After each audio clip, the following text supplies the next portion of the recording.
नमस्कार दोस्तों, मेरे YouTube चैनल एल के मोटिवेशनल में आप लोग का सही दिल से स्वागत है। आज फिर एक नया वीडियो लेकर आए हैं। बहुत ही मोटिवेशनल है, इसे अपने मन से और दिल से ज़रूर सुनिए। बहुत ही ज्ञानवर्धक कहानी है। तोते ने बताया मूर्ख कैसे होते हैं। चलिए दोस्तों, वीडियो शुरू करते हैं।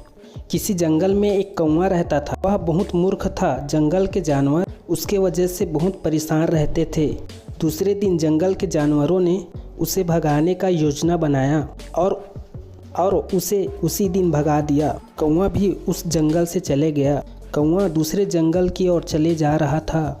जाते जाते उसे एक तोता मैने का घोंसला दिखा। कौवे ने देखा घोंसले में तोता और मैना बैठी हुई है। कौवा ठंड के मारे कांप रहा था। उसने तोते से कहा, थोड़ी जगह मिल सकता है क्या मुझे? लेकिन मैना मना कर देती है। कौवा फिर से कहता है, प्लीज़ मेरी मदद करो। कौवा फिर से बोलता है, थोड़ी बहुत जगह दे दो, मैं बहुत थका हुआ हूँ और बहुत दिनों से खाया नहीं हूँ। फिर तोता कहता है, मित्र यहाँ उतना जगह नहीं है, हम लोग तीनों एक साथ नहीं रह सकते हैं, इतना पर्याप्त जगह नहीं, यहाँ से चली जाइए और कहीं और देखिए। फिर भी वह कौवा नहीं मानता है और थोड़ी सी जगह देने की बहुत गुहार लगाता है। फिर मैना बोलती है, मित्र अगर जगह रहता तो हम तुम्हें ज़रूर देते, लेकिन यहाँ पर्याप्त जगह नहीं है, कृपया करके आप यहाँ से चले जाइए, जिद मत कीजिए। और कौवा नहीं मानता है और उसके घोंसले में जाकर बैठ जाता है और तोता और मैना को नीचे फेंक देता है। तोता और मैना को नीचे गिरा देता है और खुद घोंसले में बैठ जाता है। तोता और मैना इस मूर्ख से क्या मुंह लगना ऐसा कह के वहाँ से चले जाता है। जाते जाते तोता बार बार उसे मूर्ख मूर्ख कहते ही रहते हैं। मैना उसकी बात ध्यान से सुन रही होती है। तोता और मैना रास्ते में जाते जाते फिर मैना को अचानक याद आ जाती है, आखिर तोता मूर्ख मूर्ख क्यों बोल रहा था उस कौवे को? ये मूर्ख क्या होता है, कैसा होता है, कैसा दिखता है?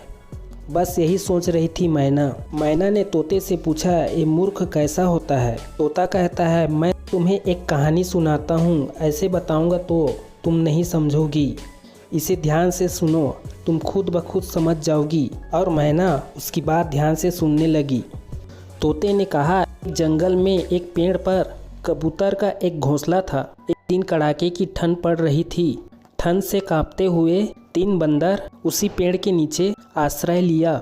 एक बंदर बोला, कहीं से आग तापने को मिल जाए, ठंड दूर हो सकती है। दूसरे बंदर ने कहा, देखो यहाँ कितनी सूखी पत्तियाँ पड़ी हुई है, इन्हें इकट्ठा कर हम ढेर लगाते हैं और फिर उसे सुलगाते हैं और फिर उसे सुलगाने का उपाय ढूंढते हैं। बंदरों ने सूखी पत्तियों का ढेर बनाया और गोल दायरे में बैठकर सोचने लगे कि ढेर को कैसे सुलगाया जाए। तभी एक बंदर की नज़र दूर हवा में उड़ते हुए एक जुगनू पर पड़ी और वह उछल पड़ा। उधर ही दौड़ता हुआ चिल्लाने लगा, देखो हवा में चिंगारी उड़ रही है, इसे पकड़कर ढेर के नीचे रखकर फूंक मारने आग सुलझाएंगे। हाँ हाँ कहते हुए बाकी बंदर उधर दौड़ने लगे। पेड़ पर अपने घोंसले में बैठा कबूतर अपने घोंसले में बैठकर कबूतर देख रहा था। उससे चुप नहीं रहा गया और वह बोला, बंदर भाइयों, यह चिंगारी नहीं है, यह तो जुगनू है। एक बंदर क्रोध से कबूतर को चिल्लाने लगा और बोले, मूर्ख चिड़िया, चुपचाप घोंसले में बैठी रही।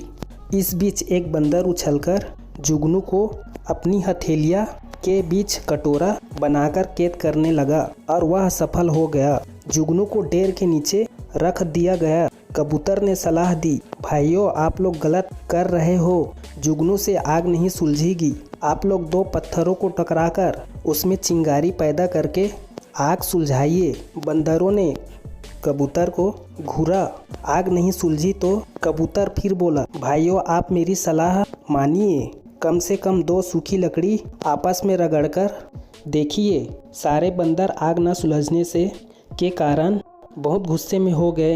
एक बंदर क्रोध से आगे बढ़ा और उसने कबूतर को पकड़कर जोर से पेड़ के नीचे फेंक दिया। कबूतर फड़फड़ाते हुए मर गया। मैना तोते की बात ध्यान से सुन रही थी और तोते ने मैना को बताया, मूर्खों को सीख देने से कोई लाभ नहीं होता है, उल्टे सीख देने वाले पछताना पड़ता है, उसी प्रकार एक कौवा है, इसे सीख देना महामूर्खता है। यह कहते हुए तोता और मैना वहाँ से चले गए और दूसरे जंगल में रहने लगे खुशी खुशी। दोस्तों, यह वीडियो कैसा लगा प्लीज़ लाइक और सब्सक्राइब जरूर करें। धन्यवाद।